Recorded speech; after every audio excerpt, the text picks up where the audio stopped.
নমস্কার, দেখছেন কলকাতা টিভি। আপনাদের সঙ্গে রয়েছে আমি অভিক। শুরু করছি গুড মর্নিং কলকাতা। অভিকের সঙ্গে রয়েছে আমি তসমিনা। আর শুরুতেই যে খবর দিকে নজর রাখবো, বিতর্ক, আলোচনা, সমালোচনা, তারপরেও কংগ্রেসের বিরুদ্ধে কড়া আক্রমণ শানালেন নরেন্দ্র মোদী। রবিবারের পর মঙ্গলবারও মনমোহন সিং এর ভাষণকে হাতিয়ার করে কংগ্রেসকে নিশানা প্রধানমন্ত্রীর। মোদীর মন্তব্যের বিরোধিতা করে সুর চড়া বিরোধীদের। पहले जब उनकी सरकार थी उन्होंने कहा था कि देश की संपत्ति पर पहला अधिकार मुसलमानों का है। इसका मतलब ये संपत्ति इकट्ठी करके किसको बांटेंगे? जिनके ज्यादा बच्चे हैं उनको बांटेंगे।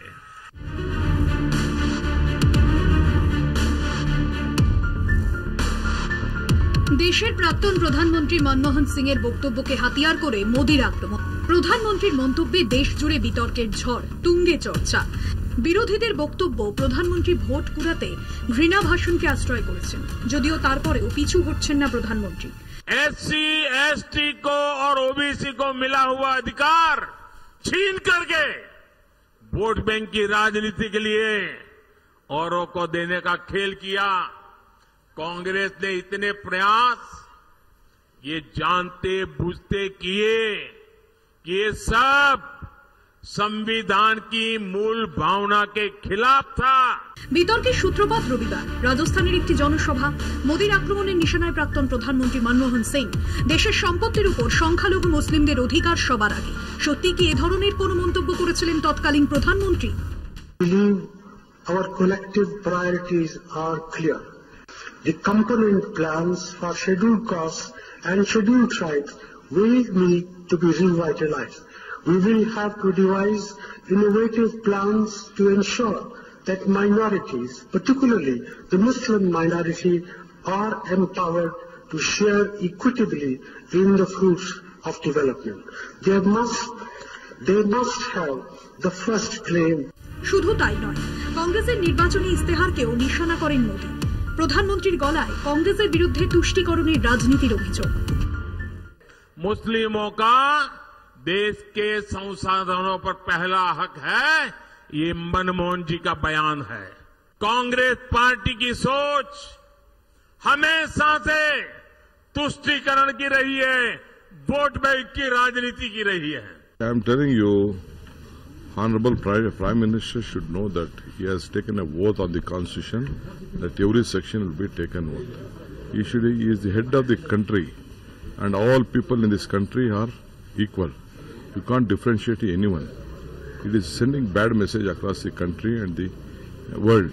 প্রধানমন্ত্রীর বক্তব্যকে হাতিয়ার করে প্রচারে অল আউট আক্রমণে তৃণমূল সুপ্রিমো। তারা এতটাই ঘাবড়ে গেছে, এতটাই ভয় পেয়ে গেছে যে আজ অনেক ভয়ানক ভয়ানক কথা বলছে। সেই কথাগুলো বলে আমি আর ভেদাভেদের প্রাচীর তুলতে চাই না।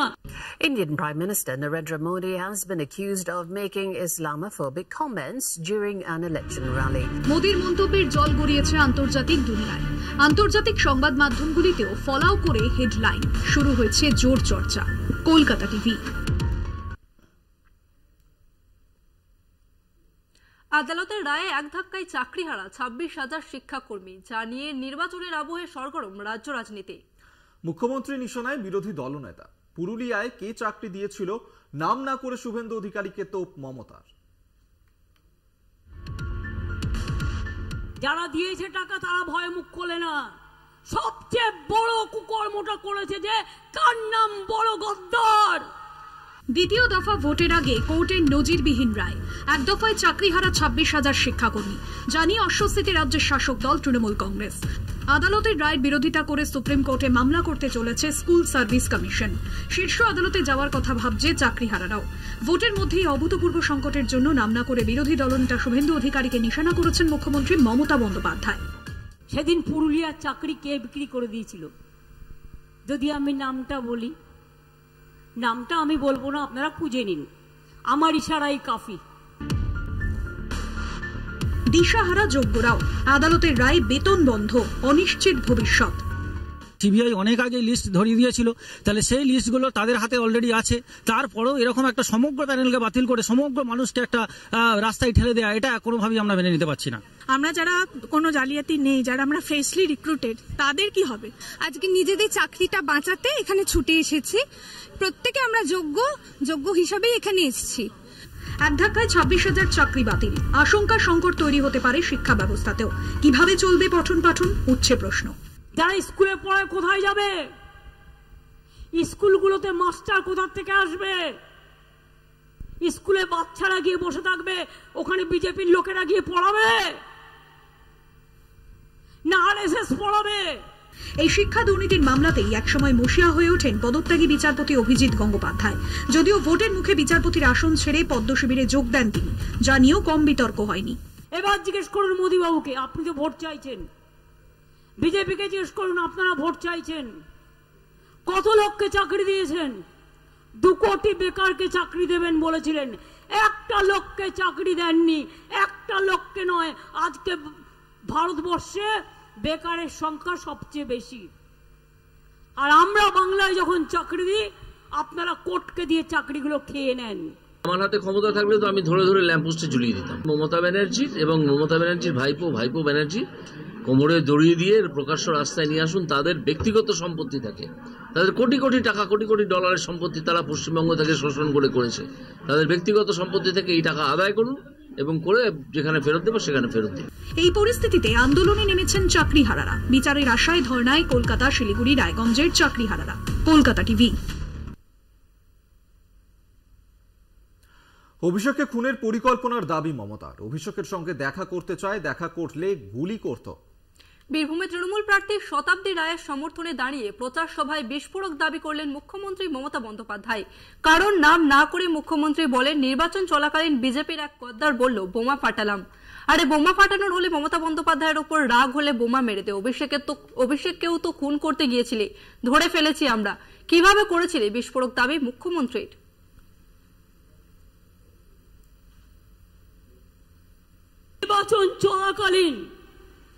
নির্বাচন চলাকালীন বিজেপির এক গদ্দার বললেন বোমা ফাটাবো। আরে বোমা ফাটিয়ে মমতা ব্যানার্জির ওপর রাগ হয়তো মেরে দে। অভিষেককেও তো খুন করতে গেছিলি, ধরে ফেলেছিলাম আমরা। কিভাবে করেছিলি?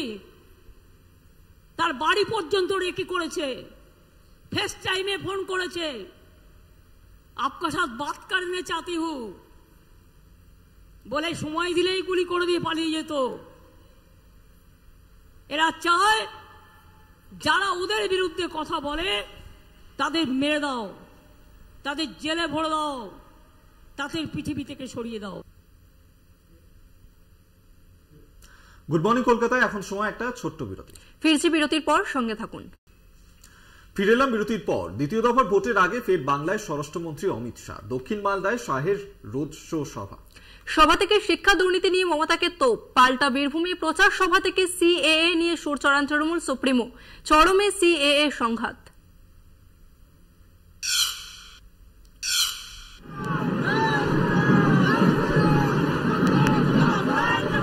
7ই মে তৃতীয় দফায় মালদা দক্ষিণে ভোট। তার আগে প্রচারে কেন্দ্রীয় স্বরাষ্ট্রমন্ত্রী অমিত শাহ। টানা 3 বার মালদা দক্ষিণে কংগ্রেসের জয়।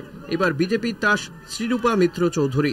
তার সমর্থনেই ফোয়ারা মোড় থেকে রবীন্দ্র এভিনিউ পর্যন্ত রোড শো শাহের। করণদিঘি সভামঞ্চ থেকে তৃণমূলকে আক্রমণ। শিক্ষা দুর্নীতি নিয়ে মমতার সরকারকে খোঁচা শাহের। 10 लाख 15 लाख नौकरी के लिए रिश्वत लेते थे। उनके एक मंत्री के घर से 51 करोड़ रुपया कैश निकली। 51 करोड़ रुपया पूछने आया हूं, एक कट मनी, एक खंडनी, ये नौकरियों में भ्रष्टाचार बंगाल में रुकना चाहिए या नहीं रुकना चाहिए? দুর্নীতি প্রসঙ্গে বীরভূমের সভা থেকে পাল্টা শাহকে তোপ মমতার। বিজেপির একটা কথায় 26,000 শিক্ষক শিক্ষিকা কাজ করছে, তাদের বলছে কিনা 8 বছরের বেতন সহ 4 সপ্তাহের মধ্যে ফেরত দাও, সুদ সহ। পারে তারা দিতে? তাদের অপরাধ কি তারা জানলো না? ফের সিএএ নিয়ে চলল রাজনীতি পারদ। কেন বাংলাদেশ থেকে আগত শরণার্থীরা নাগরিকত্ব পাবেন না? প্রশ্ন অমিত শাহের। পাল্টা মমতার দাবি, ভয় দেখানোর রাজনীতিতে নেমেছে বিজেপি। मैं ममता दीदी को पूछने आया हूं, बांग्लादेश से आए हुए हिंदू बौद्ध शरणार्थियों को नागरिकता मिले, उसमें आपको क्या तकलीफ है? मैं कहकर जाता हूं, कांग्रेस पार्टी या ममता बनर्जी की हिम्मत नहीं है सीए को हाथ लगाकर देखे, हर हिंदू शरणार्थी को नागरिकता मिलेगी मिलेगी। ভয় দেখানোর খেলা চলছে। ওরা নাকি সবার অধিকার এবার কেড়ে নেবে, নাগরিকার সব অধিকার নাগরিকের কেড়ে নেবে। One election, one party, one government, one leader. এর আগে সন্দেশখালীর অভিযুক্তদের শাস্তির নিদান দেন, ফের বাংলায় ক্ষমতায় এলে উল্টো করে ঝোলানোর নিদান অমিত শাহের মুখে। आप यहाँ पर लोकसभा के बाद भाजपा सरकार बना दो, ये ममता के गुंडों को उल्टा लटका कर सीधा करने का काम हम करेंगे। হাই ভোল্টেজ মঙ্গলবার। শাহের পাশাপাশি মালদা দক্ষিণে সানওয়াজ আলী রাহানের সমর্থনে সভা করেন Abhishek Bandyopadhyay. Kolkata TV. Good morning কলকাতায় সময় আরো একটা বিরতি। ফিরছি বিরতির পর, দেখতে থাকুন কলকাতা টিভি। ফেরালাম বিরতির পর। বন্যায় বিধ্বস্ত চীন। দক্ষিণ চীনের গুয়াংডং প্রদেশে এখন জলের তলায় আশ্রয়হীন প্রায় 11 লাখ মানুষ। তৈরি করা হয়েছে 25,800টি ত্রাণ শিবির। প্রবল বন্যায় ভেসে যাচ্ছে দক্ষিণ চীন। দীর্ঘ বৃষ্টির কারণে এই দক্ষিণ চীনের একাধিক অঞ্চলে ভয়াবহ বন্যা পরিস্থিতি তৈরি হয়েছে। দক্ষিণ চীনের গুয়াংডং প্রদেশে প্রাণহানির খবর পাওয়া গিয়েছে। গুয়াংডং প্রদেশে প্রায় 12,70,00,000 মানুষের বসবাস। এই জনবহুল এলাকায় প্রায় 12 লাখ মানুষকে বিপদ সংকুল জায়গা থেকে সরিয়ে নিরাপদ স্থানে নিয়ে যাওয়া হয়েছে। প্রায় 25,800টি ত্রাণ শিবির তৈরি করা হয়েছে চীন প্রশাসনের তরফে। এই ভয়াবহ বন্যায় এখনো পর্যন্ত পাওয়া খবরে কমপক্ষে 4 জন মৃত। এই 4 জনের মধ্যে একজন উদ্ধারকর্মীও ছিলেন বলে খবর। বিদ্যুৎহীন হয়ে পড়েছিল পুরো গুয়াংডং প্রদেশের 10 লাখের বেশি পরিবার, যেখানে 40% বাড়িতে বিদ্যুৎ ফিরিয়ে আনা সম্ভব হয়েছে। এপ্রিল থেকে সেপ্টেম্বর পর্যন্ত চীনে এই প্রাকৃতিক দুর্যোগ চলতেই থাকবে, এমনই জানিয়েছে আবহাওয়া দপ্তর। Kolkata TV. Good morning Kolkata এই পর্যন্ত। দেখতে থাকুন কলকাতা টিভি, রাত দিন 7 দিন।